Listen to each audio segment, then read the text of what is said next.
नमस्कार दोस्तों, पीसीएस पाठशाला में आप सभी का स्वागत है। शॉर्ट जी के टेस्ट की सीरीज चल रही है। इसके पहले का वीडियो नहीं देखे हैं तो प्लेलिस्ट में जाइएगा। शॉर्ट जी के टेस्ट के नाम से प्लेलिस्ट बनी हुई है। यह दूसरा प्रश्न है, केंद्र में द्विसदनात्मक व्यवस्था कब हुआ था? केंद्र में द्विसदनात्मक व्यवस्था कब शुरू हुआ था, तो यह बताना है आप लोग को।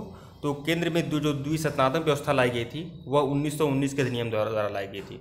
1919 के अधिनियम द्वारा केंद्र में द्विसदनात्मक व्यवस्था लाई गई, मतलब द्वैध शासन की बात नहीं है। देखिए, प्रांतों में द्वैध शासन जो आया था यह 1919 में आया था। केंद्र में जो द्वैध शासन आया था वह 1935 में आया था। लेकिन केंद्र में जो द्विसदनात्मक व्यवस्था लाई गई, मतलब राज्यसभा विधानसभा जो जानते हैं आप लोग, केंद्र में जो उसमें राज्य परिषद कहा जाता था और विधानसभा कहा जाता था। तो देखिए, उस समय जब केंद्र में जो द्विसदनात्मक व्यवस्था लाई गई थी वह 1919 के अधिनियम द्वारा लाई गई थी। और प्रांतों में द्विसदनात्मक व्यवस्था कब लाई गई थी? वह 1935 में लाई गई थी। द्विसदनात्मक और द्वैध शासन दोनों अलग है। द्विसदनात्मक मतलब दो सदन, इस तरह से आप देखिएगा। तो केंद्र में द्विसदनात्मक व्यवस्था कब लाई गई थी? 1919 के अधिनियम द्वारा लाई गई थी। और प्रांतों में द्विसदनात्मक व्यवस्था कब लाई गई थी? 1935 के अधिनियम द्वारा लाई गई थी। तो यह चीज़ ध्यान रखिएगा। आइए पूरे टॉपिक को कवर करते हैं। तो देखिए, 1919 के मॉन्टेग्यू चेम्सफोर्ड सुधार को भारत सरकार अधिनियम 1919 भी कहा जाता है। मॉन्टेग्यू भारत सचिव थे, उस समय जो भारत सचिव थे वो मॉन्टेग्यू थे, और चेम्सफोर्ड जो थे वह उस समय वायसराय थे भारत के। चेम्सफोर्ड मॉन्टेस्क्यू सुधारों को 1919 के दौरान भारत में के वायसराय थे, और 1919 के मॉन्टेग्यू चेम्सफोर्ड सुधारों ने प्रांतीय विषयों को स्थानांतरित और आरक्षित में विभाजित करके प्रांतों में द्विशासन की शुरुआत की थी। देखिए, प्रांतों में द्विशासन मतलब द्वैध शासन था, लेकिन केंद्र में लेकिन जो उसमें प्रांतों में द्विसदनात्मक व्यवस्था की, प्रांतों में द्वैध शासन था। 1919 के अधिनियम द्वारा प्रांतों में द्वैध शासन था, लेकिन 1919 के अधिनियम द्वारा केंद्र में द्विसदनात्मक व्यवस्था की बात की गई। इसने भारत में पहली बार द्विसदनीयता एवं प्रत्यक्ष चुनाव प्रणाली की शुरुआत भी की। प्रत्यक्ष चुनाव प्रणाली की शुरुआत भी 1919 के अधिनियम द्वारा हुआ है। इसने भारत में महिलाओं को मतदान करने का अधिकार भी दिया है। मतलब 1919 के अधिनियम द्वारा भारत में मतदान का अधिकार मिला है महिलाओं को, और प्रत्यक्ष चुनाव की शुरुआत भी की गई है। इसमें एक लोक सेवा आयोग की स्थापना के लिए प्रावधान किया गया था। 1919 के अधिनियम द्वारा ही लोक सेवा आयोग की स्थापना का प्रावधान किया गया है। बाद में 1926 में लोक सेवा आयोग का गठन होता है, लेकिन 1919 के अधिनियम में यह लोक सेवा आयोग की बात रहती है।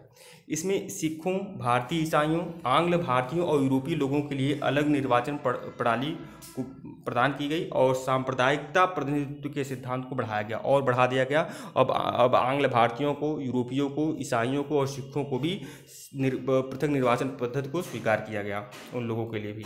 तो यह बात है। आगे देखिएगा, भारतीय परिषद अधिनियम 1892 ने केंद्रीय एवं प्रांतीय विधान परिषदों में अतिरिक्त सदस्यों की संख्या में वृद्धि की।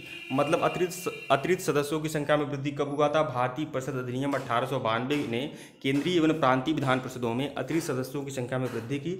इसने विधान परिषदों के कार्यों में वृद्धि की और उन्हें बजट पर चर्चा करने एवं कार्यपालिका को प्रश्न को संबोधित करने की शक्ति प्रदान की। यह प्रश्न बार बार पूछता है कि भारतीय की बजट पर बहस करने का अधिकार कब मिला था? तो 1892 के अधिनियम द्वारा मिला था। बजट पर चर्चा करने और कार्यपालिका को प्रश्नों को संबोधित करने की शक्ति प्रदान की गई थी 1892 के अधिनियम द्वारा। तो यह चीज ध्यान रखिएगा। मार्ले मिंटो सुधार अधिनियम 1909 को भारतीय परिषद अधिनियम 1909 भी कहा जाता है। मार्ले भारत के राज्य सचिव थे, उस समय 1909 की बात है। उस समय मार्ले जो थे भारत के राज्य सचिव थे, और मिंटो जो थे गवर्नर थे, और इनके समय में पृथक निर्वाचन प्रणाली आई थी, सांप्रदायिक पृथक निर्वाचन प्रणाली आई थी। इसने पहली बार वायसराय और गवर्नरों की कार्यकारी परिषद के साथ भारतीयों के सहयोग के लिए प्रावधान किया गया था। सबसे पहले भारतीयों को गवर्नर जनरल की परिषद में स्थान मिला था 1909 में। भारत सरकार अधिनियम 1935 को भारतीय संविधान का खाका भी कहते हैं। इस अधिनियम ने प्रांतों में द्विशासन की शुरुआत की थी। देखिए, इस अधिनियम ने प्रांतों में द्विशासन की शुरुआत कर दिया।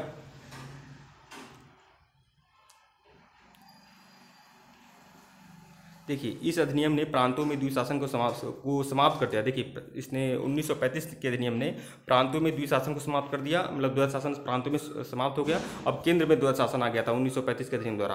प्रांतीय स्वायत्ता को पेश किया गया, और प्रांतीय स्वायत्ता लाई गई थी 1935 के अधिनियम में। इस अधिनियम ने केंद्र में द्विशासन को पेश किया। इस अधिनियम ने भारत में लोकतंत्र की नींव रखी। तो यह चीज़ ध्यान रखिएगा।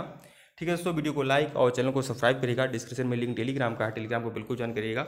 धन्यवाद आप लोग को।